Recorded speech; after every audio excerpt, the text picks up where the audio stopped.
Les funérailles des tabous, la renaissance par l'excellence. Il faut expliquer aux petits frères et aux petites sœurs que être bien habillé, maîtriser les codes, c'est pas suffisant pour percer. On va avoir envie de tout défoncer, frère, pour y arriver, ma gueule. Ouais. Mais si tu dis aux gens qu'il suffit d'être bien habillé, tu leur donnes l'impression qu'en réalité, c'est juste une problématique vestimentaire. Non, c'est pas ce que j'ai dit. Non, mais moi, je suis beaucoup plus loin que toi. Non, mais j'ai dit parler des premières impressions Oui, mais- et Oui. des fermetures inutiles, des Oui. barrières inutiles. Il y a Oui, mais- toujours des barrières. Mais moi, je vais aller plus loin. Le problème dont nous souffrons, Ouais. c'est pas qu'on respecte pas les codes.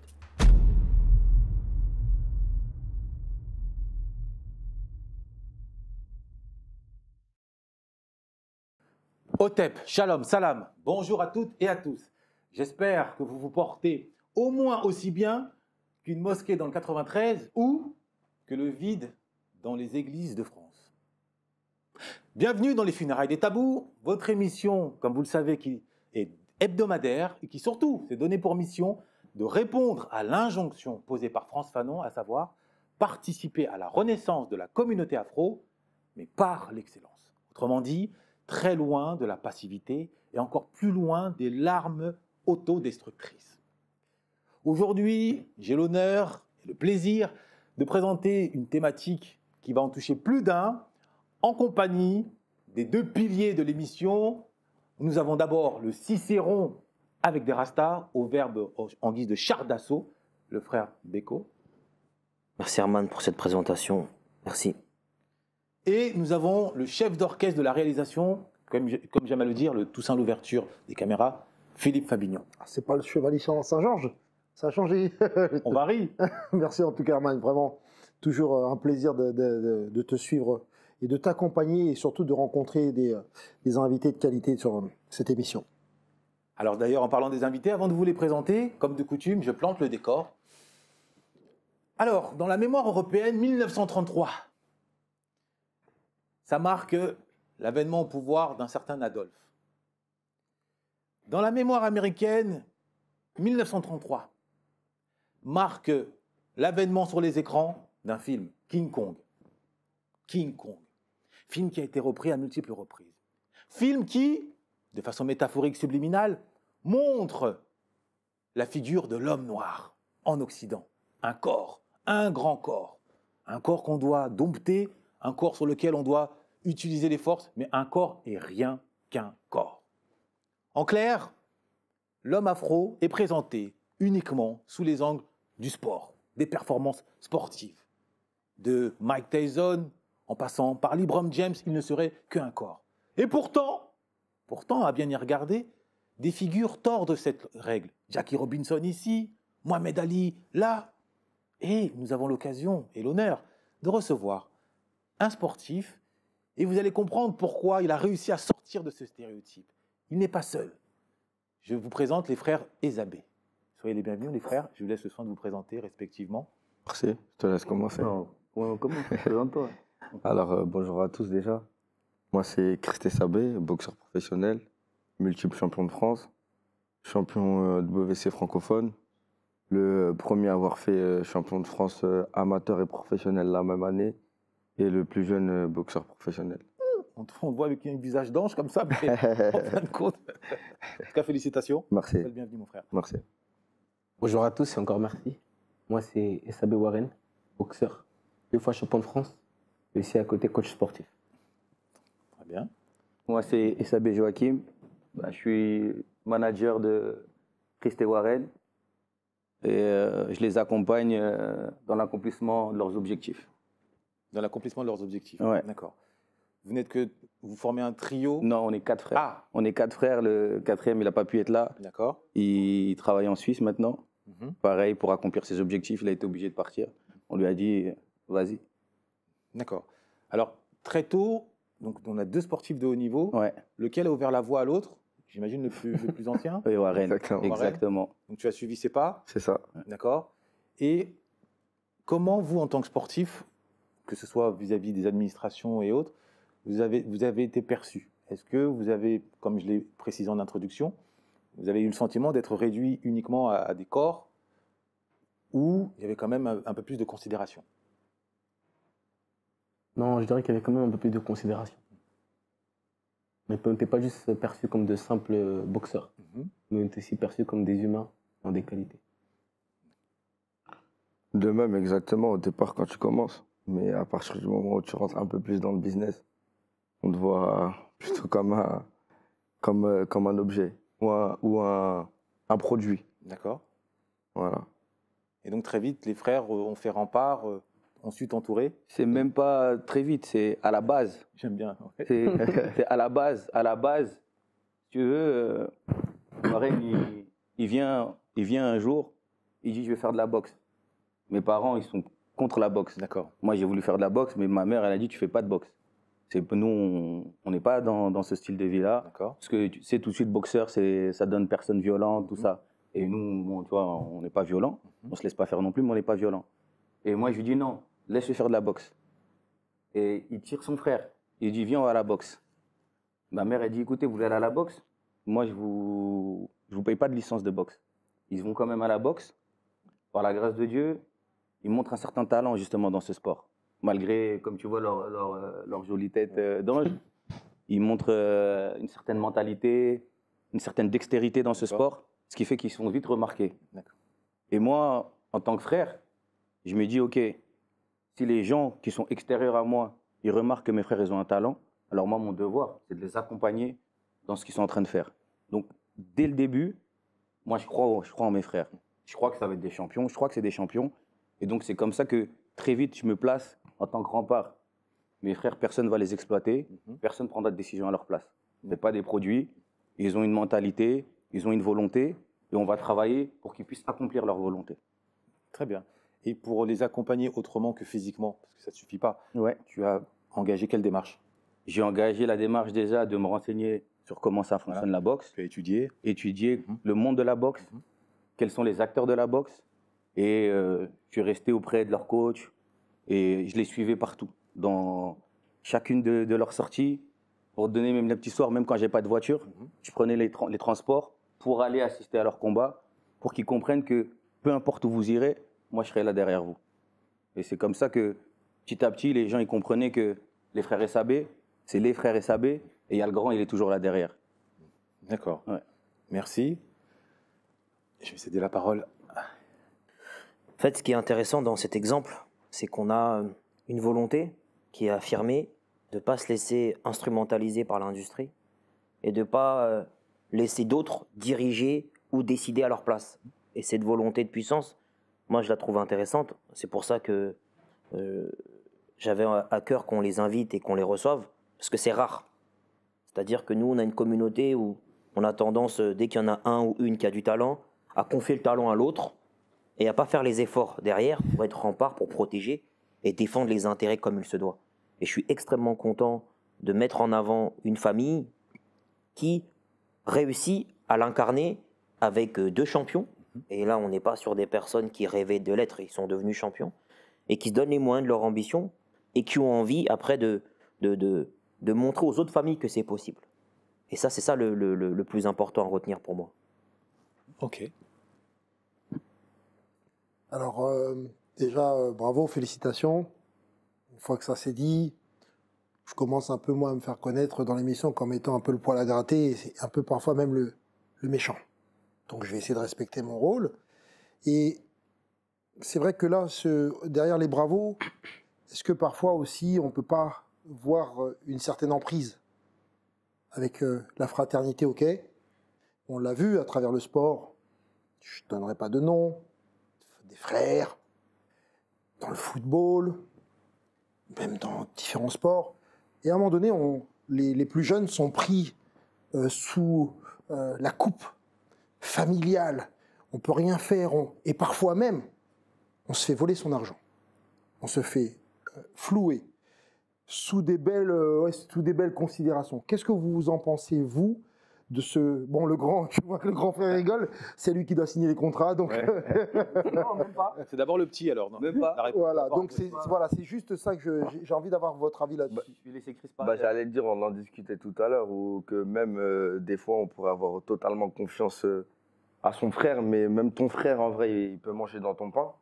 Donc, après, nous, notre père, il nous a toujours inculqué de penser par nous-mêmes avant qu'une personne pense à notre place, est-ce que aussi c'est ce que le grand frère il essaye de faire avec nous, qu'avant même qu'il y ait quelque chose qui vient vers nous, que nous-mêmes on puisse avoir la bonne réflexion, qu'on puisse prendre la bonne décision avant même que ce soit lui qui prenne la décision. Donc je pense que Il réfléchit pas à ta place, quoi. voilà, il réfléchit d'abord. pas à ma place. Voilà, c'est Il y a exactement des ça. guerres de réflexion. Parce que exactement ce que tu dis, c'est réel. Hein. Moi, en tant que grand frère, on a souvent ce truc-là où il me dit souvent, bon, je vais pas faire, mon frérot, on travaille ensemble. On ne travaille pas l'un contre l'autre. Parce que tu sais, souvent, quand tu as deux esprits, il y a toujours cette opposition où l'un, il veut dominer sur l'autre. Et même nous, en tant que frères, qu'on arrive aussi à trouver cette harmonie-là où, non, on ne s'écrase pas, on travaille ensemble. Après, pour revenir à ce que tu dis, c'est pas pour être, je veux pas être arrogant, mais moi, j'attends pas de capitaliser sur le talent de mes frères. Ça veut dire que moi, avant que mes frères, ils ont des talents, moi aussi, j'ai des talents. Et moi, je travaille aussi sur mes talents pour développer mes talents. Et moi, mon but à moi, c'est que ce que je gagne dans mes talents, ce que j'investis par rapport à mes talents, c'est l'investir dans les talents de mes frères. Souvent, les frères, comme tu dis, dans ces histoires où les gens, ils prennent le contrôle de leurs frères, ils mangent l'argent des frères, c'est qu'eux-mêmes, ils n'ont pas de but personnel. Moi, j'ai un but personnel.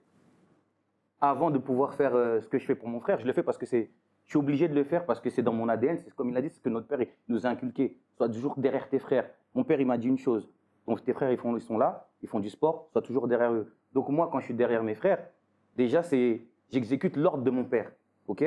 D'une, j'exécute l'ordre de mon père. Et de deux, je prends mon rôle dans la famille en tant qu'aîné. Il faut que j'accompagne mes frères. Après, en termes d'argent, nous, on a un père qui s'est élevé dans la société. Ok? Ça veut dire il est venu, il était plongeur et il a fini directeur.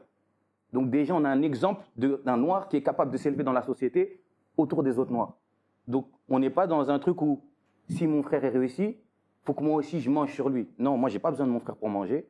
Dieu merci, je m'en sors bien. Si aujourd'hui j'accompagne mes frères, c'est pour qu'eux aussi s'en sortent bien. Donc je n'aurai pas le temps demain, s'il y a un contrat, de commencer à réfléchir je vais prendre plus d'argent que mon frère, il faut que je prenne de l'argent sur mon frère. Non, la boxe, c'est son talent, c'est à lui, il faut qu'il mange son argent. Je l'entends clairement, non, je voulais simplement soulever ça, tu sais, il y a Abel et Cain ou d'autres, et qu'à un moment donné, effectivement, quand... Je de mon frère. Ouais. Moi, je le suis. Voilà, c'est juste ça, parce que quand des frères, à un moment donné, et je veux ce que je souhaite au dernier, qu'il explose, que l'argent arrive, qu'ils vivent dans les beaux hôtels, qu'on voit les boxeurs, on voit en tout cas à l'image aux États-Unis, les, entre guillemets... Les Mayweather. Les Mayweather, alors c'est peut-être le cliché, belle voiture, bijoux, femme, tout. Et à un moment donné, on est à côté, on est frères, on se dit putain, j'ai bossé, moi je suis dans mon petit peut-être pas studio, mais je mange un petit peu. Et alors là, arrive la jalousie. Et ça peut, en tout cas, ça s'est déjà vu, hein, ça s'est confirmé. Toi qui travailles dans le sport, moi déjà à mon époque, je crois que c'est les frères Touré, il me semble. Hein, il y a plein d'exemples. On va parler des frères Pogba. Tu as les frères Anelka, tu as les frères Pogba. Non, mais il y a plein d'exemples de fratrie avec plus ou moins de succès, avec plus ou moins parfois même d'échecs, il faut dire les choses comme elles sont. Après, je pense qu'il y a un point commun entre les fratries qui échouent, c'est qu'à un moment donné, il y avait incompétence et jalousie. C'est-à-dire que le frère qui accompagnait les autres n'était pas compétent, il ne s'est pas formé. Et il partait du principe, parce qu'il était frère, qu'il y avait les liens du sang, il pouvait jouer un rôle d'accompagnement. C'est pas bon. Parce que c'est pas parce que vous avez le même sang, le même père, la même mère, que vous êtes compétent. La compétence, c'est pas une couleur de peau, c'est pas du sang. C'est un savoir-faire, c'est une maîtrise, c'est une discipline que tu as pu acquérir et que tu vas utiliser pour le service de ton frère. Donc il y avait l'incompétence. Et après, il y a la jalousie. La jalousie, c'est quoi? C'est qu'à un moment donné, ton nom de famille, il t'appartient plus. Il appartient à ton ref qui a percé. Ce qui veut dire que toi, en réalité, t'existes au travers de lui. À l'ombre d'eux. À l'ombre d'eux. Et ça peut être quelque chose de très très lourd, de très très violent. Et malheureusement, quand c'est pas accepté et que c'est pas vécu comme quelque chose qui serait une source de fierté pour tout le monde, mais une source de frustration qui n'est pas expiée, là il y a les problèmes, là il y a les tensions. Mais pour connaître cette famille, je sais qu'il y a un équilibre. Et comme il l'a très bien dit, lui il travaille à côté, il a ses activités à côté. Donc du coup, il n'attend pas financièrement que ses frères y percent pour avoir une vie correcte et pour avoir une belle voiture. Donc ça crée un équilibre.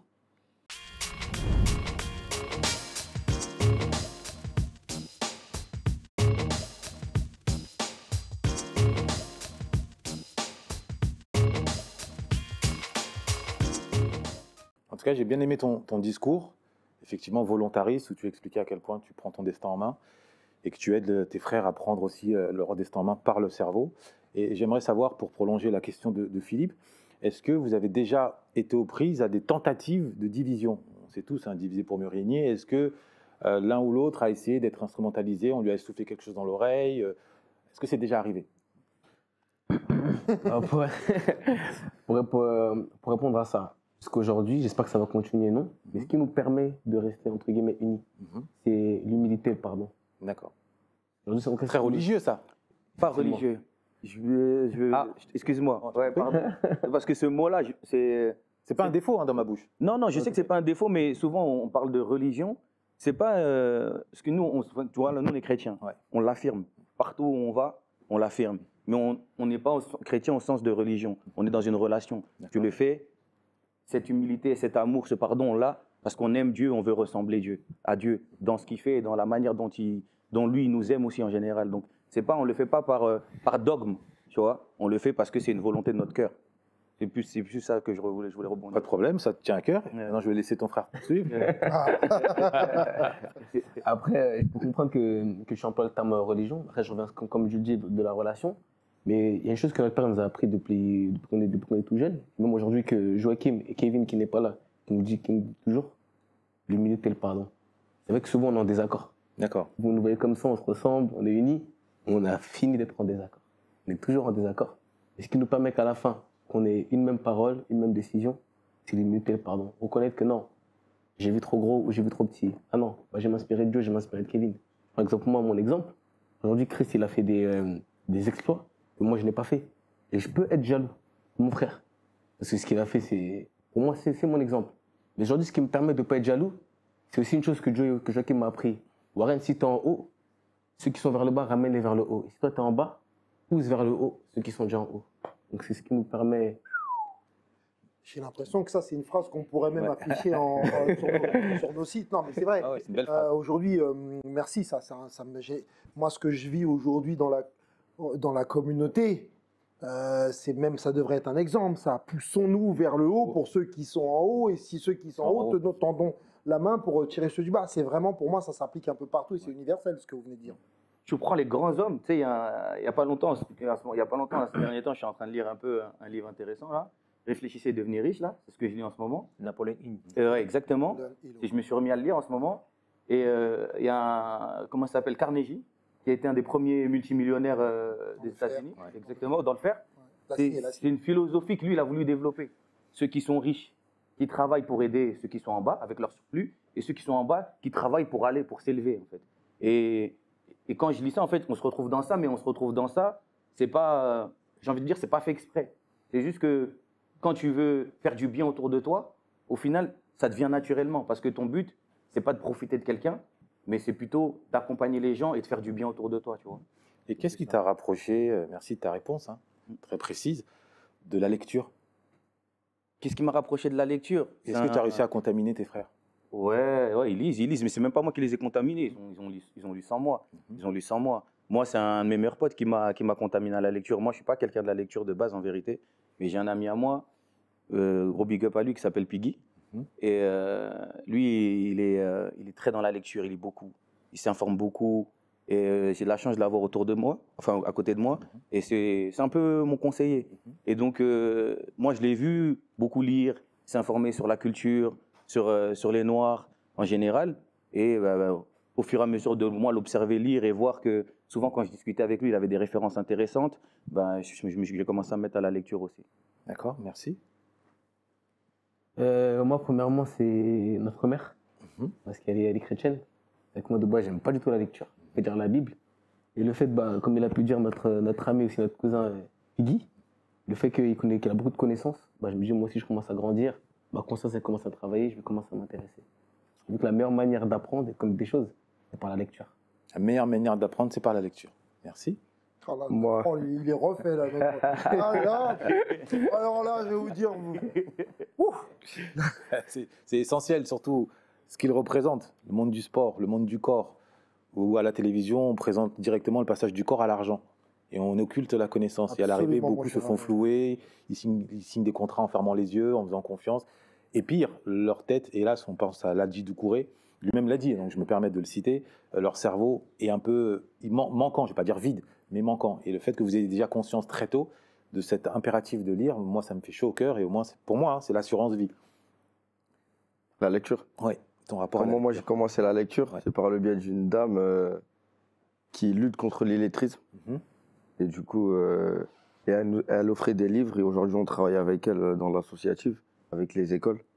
Et du coup, c'est comme ça que j'ai commencé la lecture. Parce que je me suis dit comment je vais aider une dame à rencontrer les écoles pour qu'ils puissent offrir des livres aux jeunes pour lutter contre l'illettrisme si moi-même je ne l'ai pas. Très C'est bien. comme ça que j'ai commencé la lecture. Moi, Merci. j'avais une question sur l'argent, parce qu'il n'y a pas de tabou. Et je voulais qu'on soit transparent là-dessus. Comment vous dépensez l'argent que vous gagnez dans le sport, les cachets que vous pouvez avoir, Ah oui. sans rentrer dans le détail des montants. Parce Ouais. qu'à la limite, moi, je m'en moque royalement. Mais savoir comment vous les dépensez, l'utilisation que vous en faites, c'est ça qui m'intéresse le plus. Comment est-ce que je commence? Comment je dirais? Bah moi ouais, c'est voilà. Au départ, moi quand j'ai commencé à avoir un peu d'ascension, j'ai signé avec Monaco. L'argent il a commencé à rentrer un petit peu. Après c'est relatif, hein. Mais l'argent que je gagnais, je le gagnais pas avant. Donc j'ai dépensé parce qu'il y avait pas. Malgré qu'on ait une bonne éducation, mais il y avait pas l'éducation financière.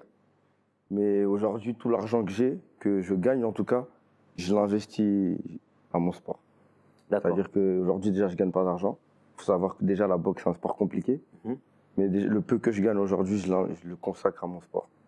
Donc tu le réinvestis sur toi. Je le réinvestis sur moi, exactement. Tu as quel âge? J'ai 23 ans. 26 ans. 34. Donc, après, la différence que j'ai avec Christ, c'est que j'ai pu gagner un peu d'argent, mais en étant plus vieux et plus mature que lui. C'est-à-dire, le peu d'argent que j'ai pu gagner, je le mettais de côté, une partie pour répondre à mes charges, une partie je le mettais de côté pour pouvoir investir. Donc, on ne sait jamais si un jour il y a une opportunité, que ce soit en Afrique ou en Europe. Au moins, il y a quelque chose de côté. Moi, l'argent dans la boxe, j'en gagne pas, j'en perds. Moi, aujourd'hui, je gagne pas d'argent dans la boxe. Tout ce que je peux gagner, tout ce que je peux lever comme fonds au travers de la boxe, c'est pour l'investir sur mes frères. Tu veux, aujourd'hui, comme il a dit, lui, il était chez Monaco Boxe. Ok? Ils viennent le chercher. Il vient juste de passer professionnel. Enfin, il a toujours eu son rêve, ça a toujours été d'être boxeur professionnel. La boxe amateur, c'était bien, mais c'est pas ce que lui, il rêvait. Il rêvait d'être boxeur professionnel. Donc, par la grâce de Dieu, on a des opportunités. Il vient juste de passer professionnel, il signe chez Monaco. Il fait 2-3 championnats de France. Il gagne un peu son argent. Bon, je lui dis, fais attention, ton argent, nanana. C'est les jeunes, ils veulent vivre, il n'y a pas de problème. Et il y a le Covid qui arrive. Maintenant, le Covid, il arrive, on se regarde. On fait quoi? Monaco, ils n'ont plus l'oseille. Donc nous, il faut qu'on s'organise. Il faut qu'on fasse quelque chose. On a la chance d'avoir, à l'époque, on était dans un club qui s'appelle le BAM L'Héritage, au Muro. On a la chance aussi d'avoir des frères qui étaient dans ce club-là, qui ne sont pas le genre de personnes aussi qui se laissent au dépourvu. S'il se passe quelque chose, on retrousse les manches et on essaye de travailler à faire quelque chose, à faire bouger les choses. Donc ils se disent, nous, nos petits, c'est des boxeurs. Il n'y a plus de promoteurs. La boxe, elle est morte à cause du Covid. Qu'est-ce qu'on fait? Il faut qu'on organise. Ok, les gars, on se réunit. Les gars, il faut qu'on organise. Nous, on ne va pas avoir beaucoup de fonds. Et essayer de faire en sorte de vous ramener des fonds pour qu'on puisse justement développer cette boxe. Ok, donc moi, je suis là. Je dis, écoute, moi, je ne suis pas boxeur. J'ai mes frères. J'ai quoi autour de moi? Qu'est-ce qu'il me faut pour qu'on puisse justement réussir à lever des fonds? Je commence à regarder autour de moi. Ok, là, je vais voir si je suis vraiment un vrai manager. Il faut que j'élargisse mon réseau. Le premier objectif, c'est d'élargir son réseau. J'élargis mon réseau. Je commence à parler de mes frères. Je commence à créer un speech pour vendre mes frères. Et justement, réussir à lever des fonds. Quand on arrive à lever des fonds, on commence à faire justement la promotion. Mais on n'est pas promoteur. On n'est pas vraiment des vrais managers en vrai, mais on a besoin de l'aide parce qu'il faut qu'on réponde à un besoin. Et le besoin, c'est qu'il faut qu'il boxe. Il faut qu'on le promouvoie. Et donc, on commence à lever des fonds. Et tout ce qu'on lève comme fonds, il n'y a rien qui va dans ma poche. J'en mets même de ma poche, moi, en vérité, aujourd'hui. Et donc, tout ce qu'on met, c'est pour développer sa boxe, pour faire des combats, pour faire des championnats de France, pour faire des petits combats, pour payer les adversaires, pour payer toutes les petites mains qui vont venir, qui vont travailler, justement, pour qu'on puisse promouvoir la boxe. Et donc, on commence à faire des galas, un gala, deux galas. Sur le premier gala, T'es aidé un peu par les mairies. Le deuxième gala, t'es un petit peu moins aidé. Donc, il faut que tu arrives à lever un peu plus de fonds, t'en mettre un peu plus de ta poche. Parce que le but, c'est justement lui donner cette dimension internationale. Et on ne va pas lui donner une dimension internationale en faisant des petits combats. Il faut qu'on commence à faire des gros combats. Donc, tu commences à appeler des gens qui viennent du Mexique. Tu appelles des gens qui viennent de l'Argentine. C'est des billets d'avion qui sont beaucoup plus chers. Tu veux faire une ceinture parce qu'il faut que ça fasse parler. Donc, tu vas voir les fédérations. Il faut payer justement les frais, il faut payer justement des droits d'entrée à ces fédérations. Ça demande plus d'argent. Plus on veut se développer, plus ça nous demande de l'oseille. Mais justement, pour prolonger sa question plus que centrale, parce que vous avez répondu en partie, est-ce que vous avez déjà signé ensemble des contrats? Ouais, aujourd'hui, on a déjà signé un contrat. Où il y a des répartitions sur un montant? Non. Ah, non. d'accord. Aujourd'hui, non. Ok. J'ai dit, aujourd'hui, moi, ma politique d'aujourd'hui, en tout cas vis-à-vis de mes frères, c'est si on en gagne 100, je lui en donne 100. Si, pardon, Si on en gagne 100, Oui. je lui donne 100. Ok. Tu travailles bénévolement? Aujourd'hui, je fais du bénévolat. Ok. Tu lui donnes 100, mais il devra te redonner une partie, une marge ou pas? Non, Tu le laisses décider je s'il le te laisse donne. décider. Ok. Il y a pas de mais même quand il veut m'en donner. Aujourd'hui, j'estime que il a besoin de se développer D'accord. en tant qu'homme, en tant que personne. Donc, je veux que je l'inculque cette manière. C'est ce que moi, je veux leur inculquer, c'est que les gars, si déjà toi-même, tu n'es pas capable d'investir sur toi-même, attends pas que les autres de dehors, ils viennent investir sur toi-même. D'accord. Donc, quand moi, je lui en donne 100, je regarde qu'est-ce qu'il va faire aussi avec ces 100. Pour justement l'inculquer, ce truc-là, que attends pas aussi sur moi pour mettre de l'argent, pour que tu puisses faire quelque chose, parce que demain, je peux ne plus être là. Donc, il faut qu'aussi, il ait cette indépendance de savoir que faut que moi, je suis un professionnel, il faut qu'il soit vraiment professionnel dans son sport et qu'il sache qu'il faut que j'investisse de l'argent sur moi. Donc, pour répondre à ta question, aujourd'hui, nous, en tout cas, moi, personnellement, on n'a pas gagné d'argent avec la boxe. On en a, tout ce qu'on gagne, on l'investit. Moi, j'ai une question un peu, excuse-moi Sinaï, j'ai une question un peu provocatrice, mais le comportement que tu as avec tes frères dans l'industrie de la boxe, comment il est perçu? Est-ce que c'est déjà un comportement qui est répandu? Et comment ils perçoivent le rôle que tu joues, la façon dont tu les manages, la façon dont tu les Il accompagnes? est dérangeant. Oh, pourquoi c'est dérangeant? Puisque ce qu'il fait, c'est vous Parce qu'il y a le grand frère qui est là et justement il protège, on ne peut pas manger sur le talent. Donc c'est dérangeant C'est le d'avoir. bouclier. Donc c'est dérangeant d'avoir un grand frère qui veille sur les intérêts des petits. Oui. Donc dans cette industrie, on fait ressentir que ce que fait Joachim pour vous, c'est dérangeant. Bon. Et pourquoi il n'y a pas eu Vous des le faites frères comment Acariès dans ce... Les frères Acariès dans le même genre, ça existait, non? Mais c'est des promoteurs, les Casacariès. Ouais, mais ils ont boxé avant aussi. Ouais, mais Ouais. ils ont fait leur clan. Comme nous, on est en train d'essayer de monter notre clan. Ouais. Mais on vous fait, Ça avait l'air moins dérangeant, quoi. on vous le fait comprendre comment? Le fait que ce soit dérangeant? Bah, je vais te donner un exemple simple. Dans nos débuts, il est signé chez Monaco. ok. J'ai mon autre petit frère, Kevin, qui n'est pas là. Il a aussi un peu des amis. Et il a une amie qui est journaliste. Elle fait venir Canal Plus Africa, je crois. Canal Plus Africa, ils viennent lui faire une interview. On vient juste de revenir de Monaco. On vient de gagner, il vient de gagner sa ceinture de champion de France et tout. C'est le plus jeune champion de France. Il a fait, c'est une dinguerie ce qu'il vient de faire là. Personne n'a jamais fait et tout. En plus, on était à Monaco, au Fermont, tu vois, truc de fou et tout. Et on fait notre petite interview et tout, dans notre club et tout. Et lui, il le dit un petit peu naturellement. Ouais, ben, mon manager, c'est mon frère. C'est lui qui m'accompagne, c'est lui qui m'aide et tout. Et en fait, entre eux, tu vois, tous les gens avec qui on bosse, tu vois, pas pour leur jeter la pierre dessus, en fait, ça s'envoie des petits messages derrière. Ah, donc c'est son frère, son manager. Mais il le dit parce qu'en vrai, moi, je suis là, je sers ses intérêts. Et tu vois tout de suite que derrière, les gens, ils sont en mode, il se prend pour qui, lui? D'accord. Pourquoi il veut intervenir ici? Pourquoi il veut mettre son nez là-dedans? Pourquoi il veut savoir ce qui se passe? Pourquoi il veut pas rester à sa place? Mais non, ma place, elle est là, en fait, en vérité. C'est avec mes frères et les accompagner. Et souvent, les gens, ça les dérange. Ils ont l'impression d'être dérangés, mais en vérité, non. Tu vois, moi, je dis pas que je les dérange. Moi, je suis là. Je suis pas là pour eux, en vérité, au final. Moi, je suis là pour mes frères. Il y a du racisme dans la boxe, dans le milieu de la boxe ou pas? T'as vu, je veux pas. T'as vu, j'aime pas faire la stigmatisation ou la victimisation, les Renois. Mais en vérité, ça reste une réalité pour moi. Les Renois, quand le Renois, il vient en face de toi, il y a toujours ce truc où tu as l'impression que tu es un peu au-dessus. Ton vis-à-vis, il a toujours un peu cette impression qu'il est au-dessus de toi. Même si tu as beau être très intelligent, tu as beau avoir de la répartie, de prime abord.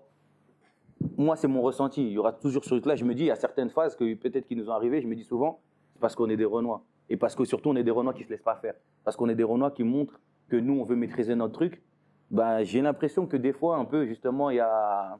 Que Il y toi, a- tu as subi personnellement? Bah, Ouais, parce que j'allais dire, moi, je l'ai pas ressenti. ouais, lui, il l'a pas ressenti, mais Dans la moi. boxe, c'est un milieu où Ouais.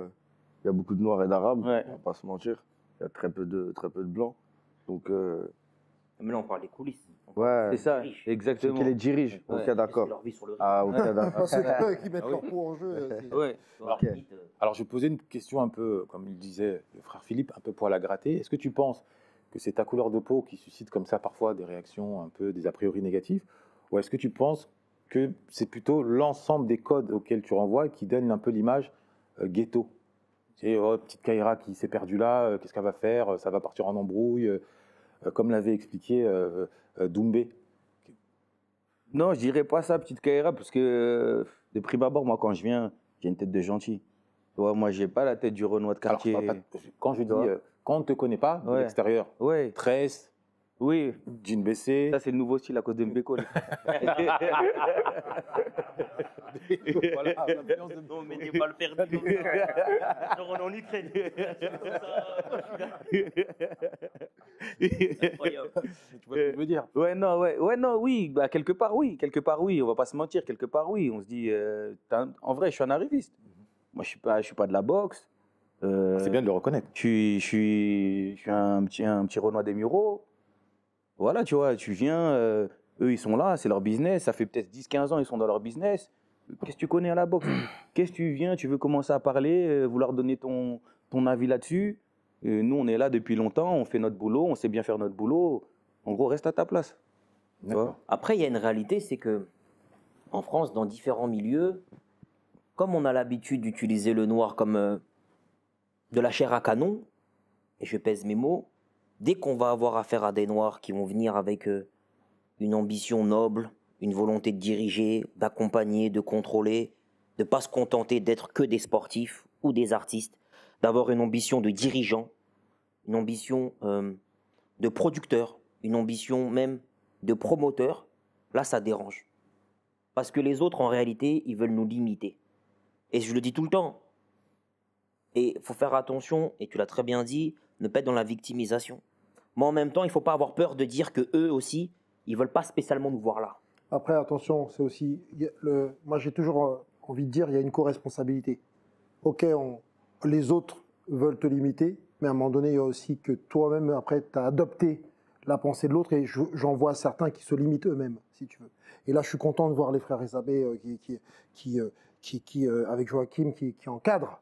Mais il y en a certains, et j'invite les plus jeunes à se dire on est capable de, et de ne pas respecter le fameux dicton que certains disent, c'est les jeunes petits noirs ou les jeunes petits arabes, c'est des numéros, soit des numéros sportifs de foot, soit c'est des numéros D'écrou voilà, de foot, de basket ou d'écrou. ou d'écrou. Si ça marche pas, c'est le numéro d'écrou à la fin. Donc effectivement, il faut aussi prendre sa responsabilité et se dire ouais, nous aussi on fait. Et c'est ce que vous faites vous, hein, je l'entends bien. Mais c'est pour répondre à ce que tu dis. C'est bien ça, ce que tu dis, Beko. Ouais, moi aussi, hein, j'ai envie de prendre les armes. Ouais, on met de l'émotion. C'est les autres, c'est les autres. Ok, génial, c'est les autres. Mais à partir de là, à un moment donné, les autres, on sait où est la barrière. Je préfère savoir où est la barrière. À un moment donné, c'est aussi moi, nous, comment on va contourner ou franchir cette barrière. Voilà. Je ne dis pas qu'il y a des impossibilités. Je ne dis pas que tout est possible. Je sais qu'il y a des complications. Moi, je suis dans un milieu où je pense que des producteurs de visuels noirs, je pense être l'un des seuls, si tu veux. Et il y en aura beaucoup d'autres qui vont suivre, parce que j'espère qu'ils verront, j'invite encore ceux qui veulent le devenir à me contacter, mais j'en vois combien de gens qui disent « Oh non, mais laisse tomber frérot ». Oh, avocat, oh laisse tomber frérot, laisse tomber. Et je prolonge ton propos sur la notion de code. Être, c'est être perçu, quoi qu'on en dise. Tu fais tes preuves sur la durée, mais dans un premier temps, on n'a pas 2 fois l'occasion de faire une bonne première impression. Et la première impression est déterminante dans le milieu du business. Et il se trouve que quand, dans un certain milieu, par exemple, je prends un symbole, tout le monde est en costume ou en chemise-veste, et que toi tu viens en jean baissé ou en jogging, de facto, tu ne vas pas être pris au sérieux. Voilà. Donc, est-ce qu'il n'y a pas ce travail-là effectué de co-responsabilité, de te dire, OK, j'ai le cerveau, je lis, mais peut-être qu'il faut que je gomme ou que je rectifie certaines choses pour bénéficier davantage ou pour être davantage pris au sérieux au profit de mes frères. Oui, Est-ce que tu t'es posé cette question? bien sûr. Ok. Bien, obligé. On est obligé de se remettre en question. mais on veut pas aussi se travestir, tu vois. On veut rester aussi nous-mêmes. D'accord. Tu vois, on veut rester aussi nous-mêmes. Et c'est clair que si tu me dis demain on va aller faire un rendez-vous avec Bernard Arnault, je vais pas venir comme ça. Tu vois, les costumes. Donc on mérite pas tirés. on mérite pas Bernard Arnault. Bien sûr que si. En gros, Bien sûr que c'est ce si. que tu dis là. Non, je dis pas que vous méritez pas ça, mais j'ai envie de te dire, là on vient, on est au funérailles des tabous, Oui. c'est d'autres codes. Donc je viens, C'est-à-dire et c'est pas les mêmes codes que quand tu vas voir Bernard Arnault. Si les funérailles de tabou, il y a pas de tabou. Ok, donc je peux venir comme j'ai envie d'être. Ok. Ouais. Chez Bernard Arnault, c'est pas les funérailles des tabous. C'est Ah là, il y a Je- confrontation. non, Attention, là, non, tu le fasses, tu le fasses. non. J'essaie de comprendre. Il y a d'autres codes quand tu vas aller voir Bernard Arnault. Ouais. C'est pas les mêmes codes que quand tu viens Moi, aux Bah, funérailles des tabous. tu pourrais dire que pour les funérailles de tabou, avec la visibilité, Ouais. tu vas venir présenter justement les codes de l'homme responsable qui prend en main le destin et qui répond aux codes de la responsabilité, la chemise, la veste, sans pour autant être travesti. Je suis d'accord avec Regarde, toi. je termine là-dessus. hein. Ouais. Francis Ganou. Ouais. On connaît tous Francis Ganou. Ouais. Quand il a signé son contrat, il n'était pas en jean t-shirt. Comment il était? En costume. Bon, c'est juste ça dont il est question. Ouais, je suis d'accord avec toi. C'est pas question de funérailles des tabous ou pas. Ouais. C'est qu'à un moment, à moins que tu l'ajoutes totalement révolutionnaire, ils Ouais. te disent fuck, je vais venir casquette à l'envers, je caricature, hein, pantalon baissé et je reste tel que je suis. Mais ça va, là, tu t'exposes à beaucoup de barrières Ça me inutiles. desservit. Non, mais attendez. Moi, j'entends ce que tu dis, Herman, par rapport au code et par rapport aux apparences. J'entends, il y a des codes vestimentaires, le costume, la cravate, la chemise. J'y souscris. C'est une réalité que je connais de par ma profession. Mais moi, je vais beaucoup plus loin que ça. Parce que on est dans une société où même quand tu as les codes, on ne veut pas que tu sois là. Il faut expliquer aux petits frères et aux petites sœurs que être bien habillé, maîtriser les codes, c'est pas suffisant pour le faire. On va avoir envie de tout défoncer, frère, pour y arriver, ma gueule. Ouais. Mais si tu dis aux gens Oui. qu'il suffit d'être bien habillé, tu leur donnes l'impression qu'en réalité, c'est juste une problématique vestimentaire. Non, non, c'est pas ce que j'ai dit. non, mais moi, je suis beaucoup plus loin que toi. Non, mais j'ai dit parler des premières impressions Oui, mais et, et des fermetures inutiles, des Oui. barrières inutiles. Il y a Oui, mais- toujours des barrières. Mais moi, je vais aller plus loin. Mhm. Le problème dont nous souffrons, Ouais. c'est pas qu'on respecte pas les codes. C'est qu'on n'est pas au courant que les autres, même quand on respecte les codes, ils veulent pas de nous. Tu vois la différence ou pas? Moi, je vais donner des exemples de gens que je connais autour de moi. Ouais. Ils ont envoyé des 300 CV. Mhm. 300 CV avec nom, prénom, cheveux défrisés, costume Louis Vuitton, tout ce que tu veux, ça ne marchait pas. Ça ne marchait pas. Et l'illusion de leur faire croire que c'était de leur faute, parce que potentiellement, ils n'étaient pas assez bons alors qu'ils sont surdiplômés, potentiellement, ils ne sont pas assez bien habillés alors qu'ils sont très bien habillés, c'est les enfermer dans une culpabilité qui n'est pas la leur.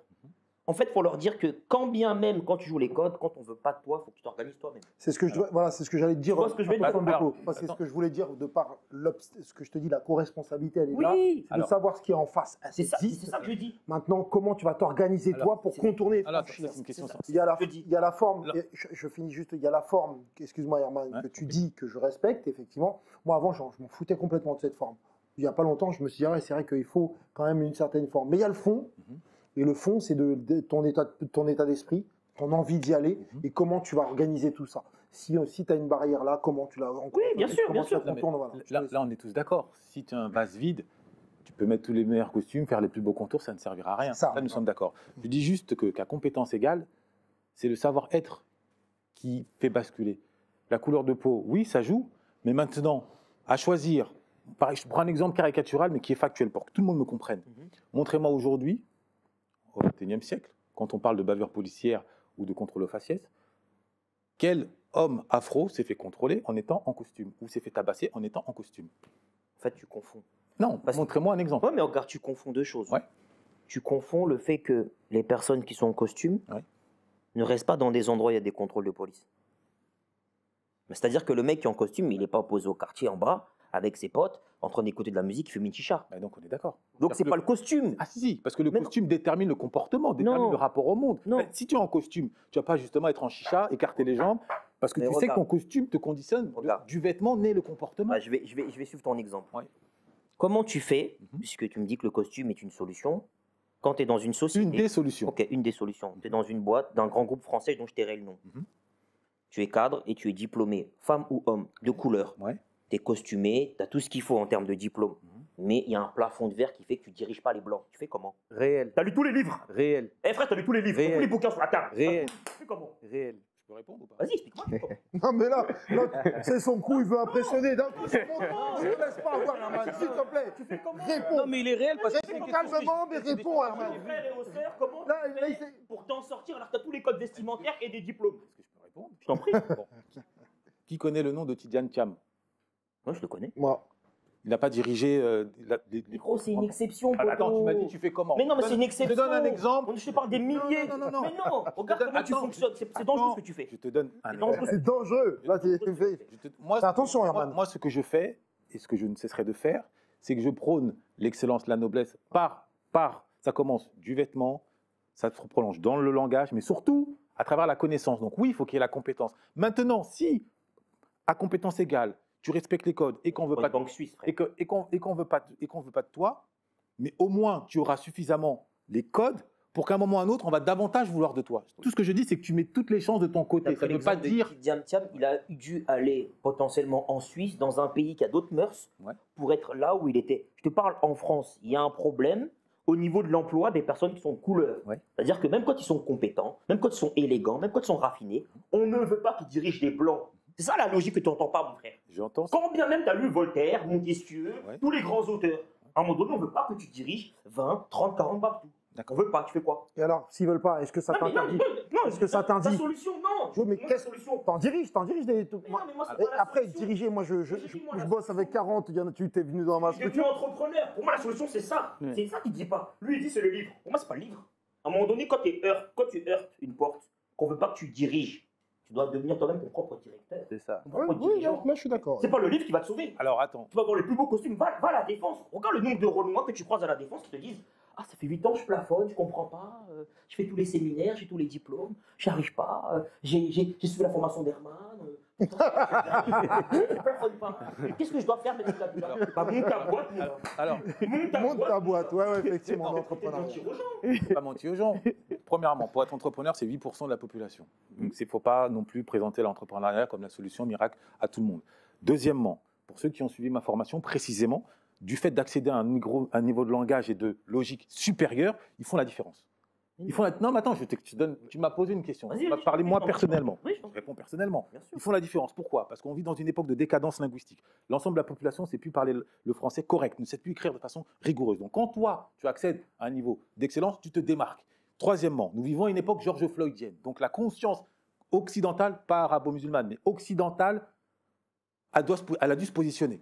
Est-ce qu'elle ne peut plus être dans l'indifférence? Résultat, quantité de grandes firmes ont pris des directives pour, même si c'est 1 ou 2 ou 3, symboliquement positionner des hommes et des femmes afro à des postes à responsabilité. Maintenant, le dernier maillon de la chaîne, comme tu dis, le poste de dirigeant supérieur, là oui, il y a encore des freins. Mais pourquoi? C'est pas par rapport à la couleur de peau, c'est par rapport au virilisme. C'est les hommes blancs, le mâle dominant blanc qui veut pas qu'un mâle dominant noir soit à sa place. Mais ça, c'est grégaire, c'est un instinct grégaire. Mais à l'échelle de la société, parce qu'ils ne sont pas tous vocation à des super dirigeants, pour être cadre, quand tu vas faire un prêt bancaire, quand même tu es banquier, il faut que tu répètes un certain nombre de codes vestimentaires, de codes oraux, au point où, quand tu passes dans la rue, le policier, tout au plus quand il t'interpelle, il te demande l'adresse de ton tailleur. Au point où, quand tu vas demander un prêt bancaire, on va t'écouter. Je vais être un peu brutal, le frère il est super intelligent, on le sait, on l'a tous entendu. Il a des projets plein la tête. Il a dit lui-même, il va voir Bernard Arnault, il change de costume. Pourquoi? Parce que lui-même a conscience qu'arrivé à un certain niveau, les codes déterminent la façon dont il va être reçu. On dit ce qu'on C'est tout vient ce que pas, je mon dis, cher moi. Arman.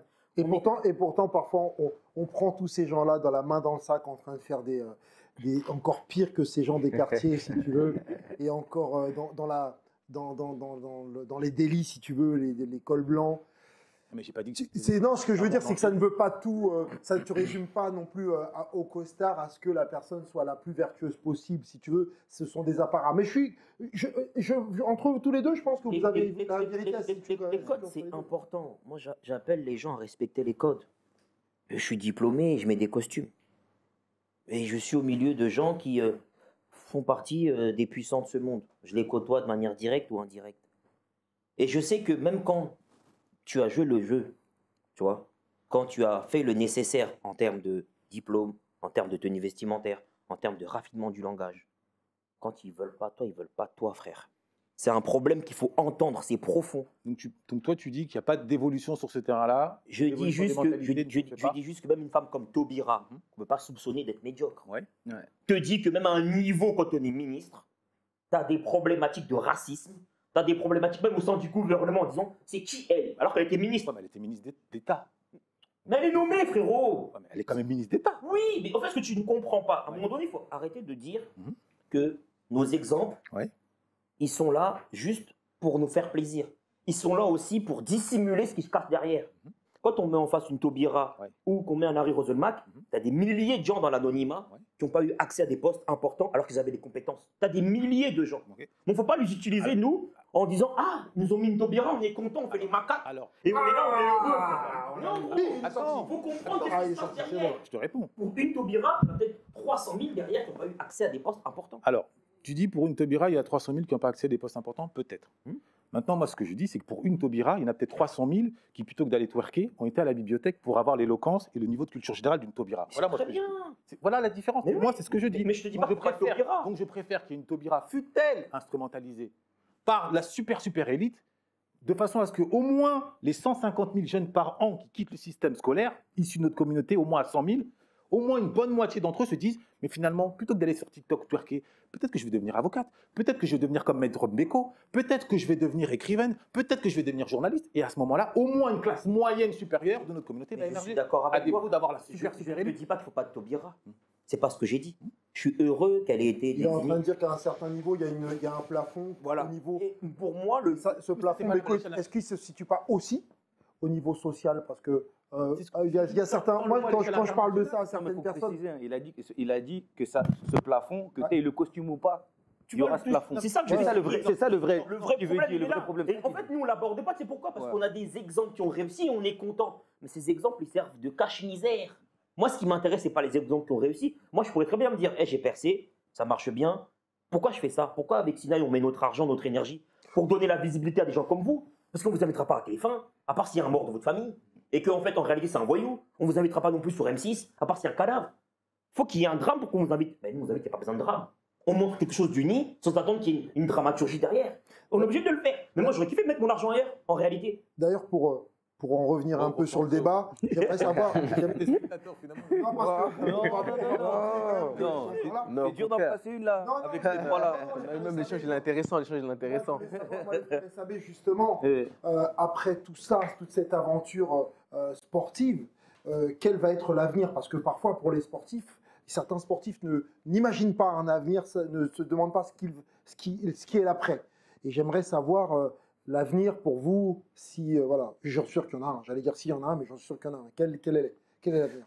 Après, je me permets de parler au nom de Christ et de moi. Bien sûr, tu parleras. On s'est toujours dit que la boxe, on arrêtera tôt. On atteint notre objectif. Après, il y a beaucoup de choses à faire. Comme quoi? soit l'entrepreneuriat, reprendre l'école, étudier. Et je pense qu'on a Tu peux des le dire talents. plus fort, s'il te plaît. Tu peux le dire. S'il te plaît. Il veut te manipuler. Non, parce qu'il y a beaucoup. Et je dirais qu'après notre carrière, sur l'entrepreneuriat, Là, étudier, voilà. prendre l'école, Merci. encore aussi passer du temps avec soi-même, se découvrir.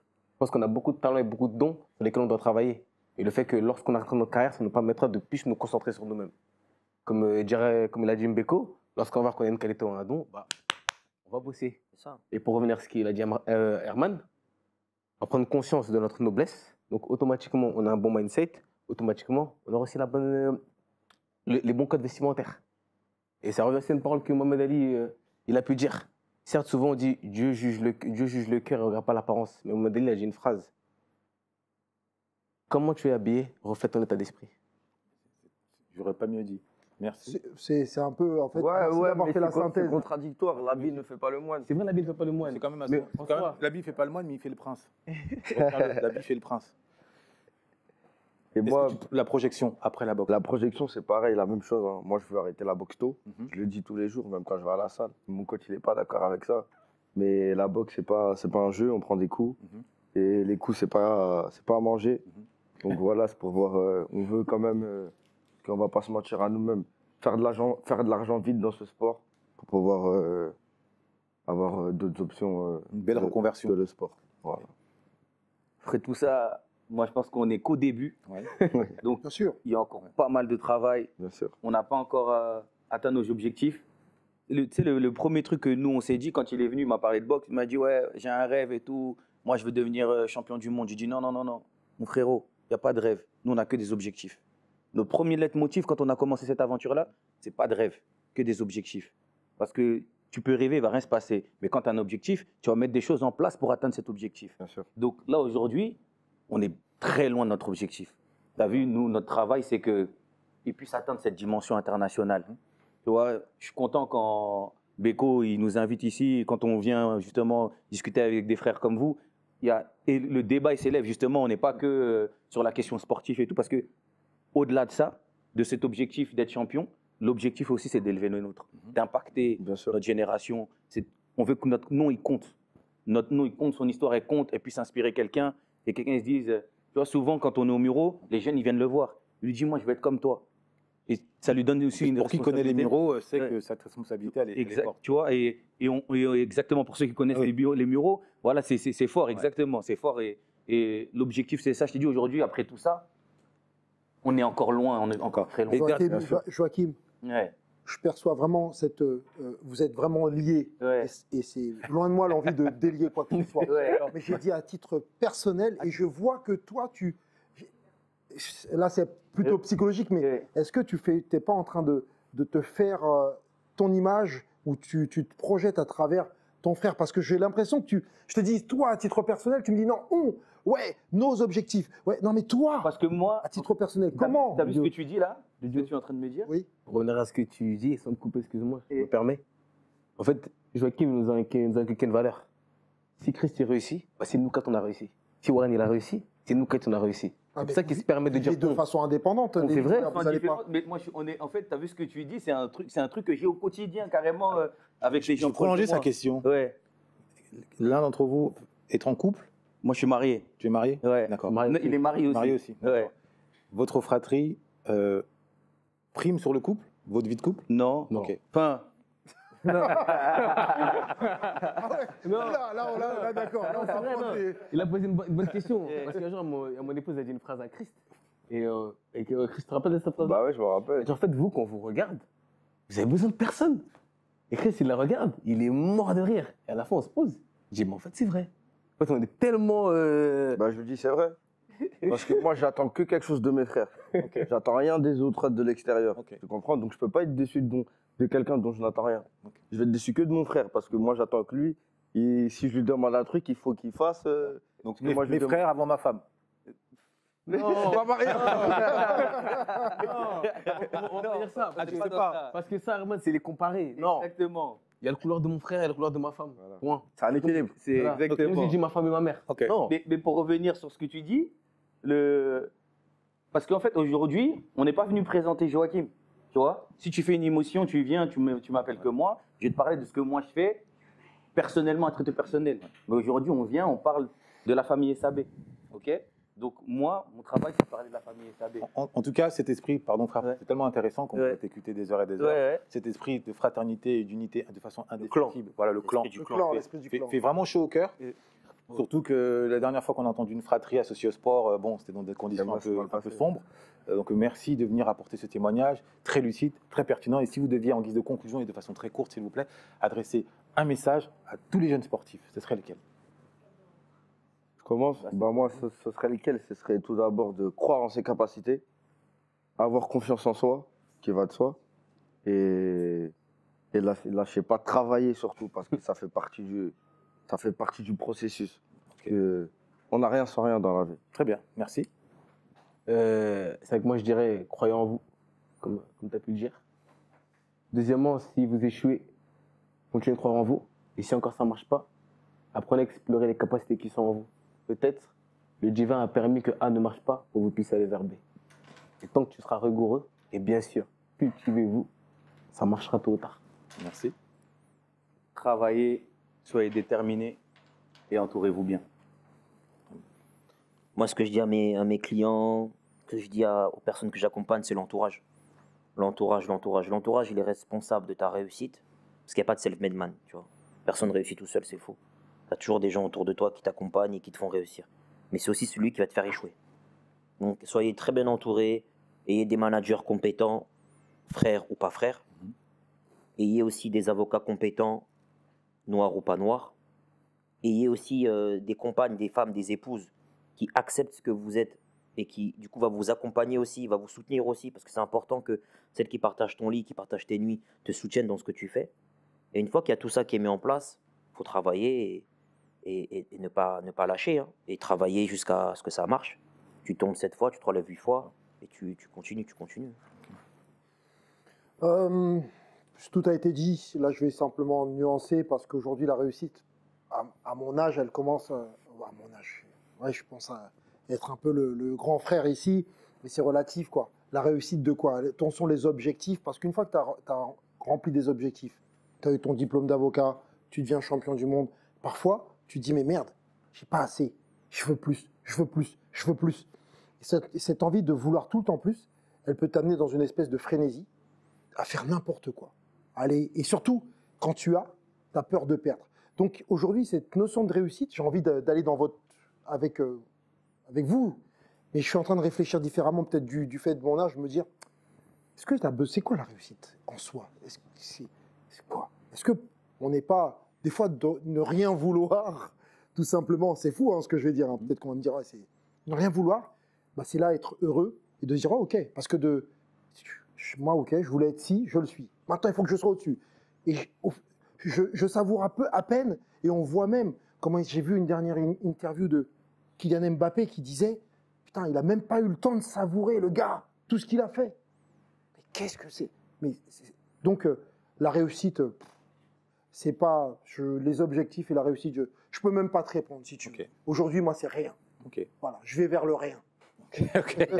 Le nihilisme total, voilà, néant, l'infini. Voilà. Ouvert l'infini. Le néant. Exactement. L'infini. Bravo, zéro infini. Alors, moi, mon petit message, c'est rappeler l'importance de la fratrie, de sang ou de cœur.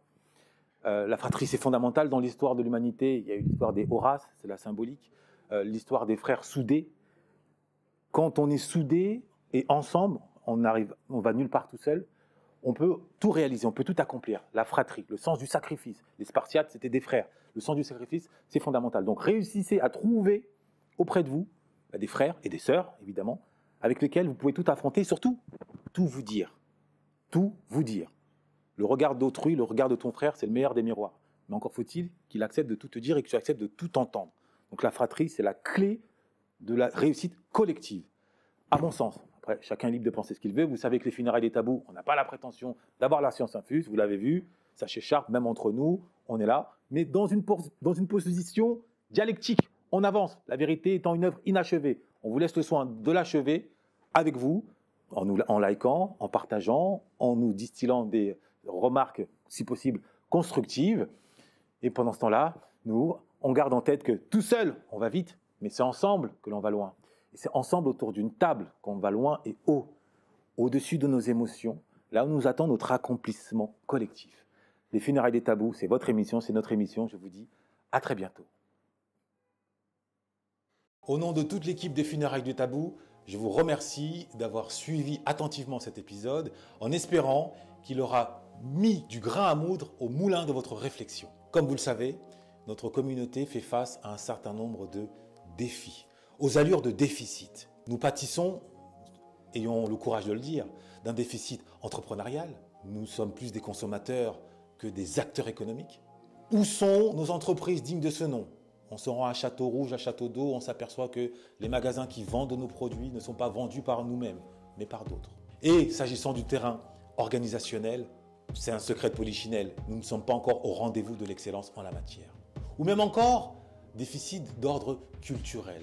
Où sont nos journalistes, nos historiens de nouvelle génération qui peuvent transmettre le sens de la dignité aux prochaines générations? Qu'est-ce que ça donne comme conséquence? Ça donne une communauté parfois enchaînée ad vitam aeternam au HLM, à l'assistanat. Pire, psychologiquement enfoncée dans une forme de victimisation. Et il se trouve, et Dieu merci, que notre communauté regorge de personnalités ici ou là qui ont une expertise à faire valoir et à mettre au service des nôtres afin de tordre ce déficit et d'engager cette renaissance par l'excellence. Si vous voulez être des acteurs du changement, de votre vie, quand on sait que ce n'est pas l'union qui fait la force, c'est l'union des forts qui fait la force de l'union. Si vous voulez être fort, eh bien, nous avons concocté des vidéos. Mais ce ne sont pas des vidéos de divertissement, ce sont des vidéos qui vous donneront des clés pour vous permettre de faire face à ces défis. Des clés sur le terrain entrepreneurial. Comment réussir à tenir le coup et à avancer avec succès sur ce terrain-là. Des clés sur le terrain culturel. Comment réussir à maîtriser votre logos, à bien vous exprimer, à mettre en avant sur des terrains intellectuels. Des clés d'ordre organisationnel. Comment parvenir à être structuré efficacement et à répondre aux défis que cela impose. Eh bien, c'est simple. Il vous suffit de cliquer dans la barre de description où vous y attendent des vidéos 100% gratuites. Mais gardez bien en tête que gratuité ne rime pas avec médiocrité. Bien au contraire. Mais la vraie question que vous devez vous poser, c'est êtes-vous prêt à devenir les acteurs de votre destin et non plus simplement les spectateurs? Je vous laisse la réponse.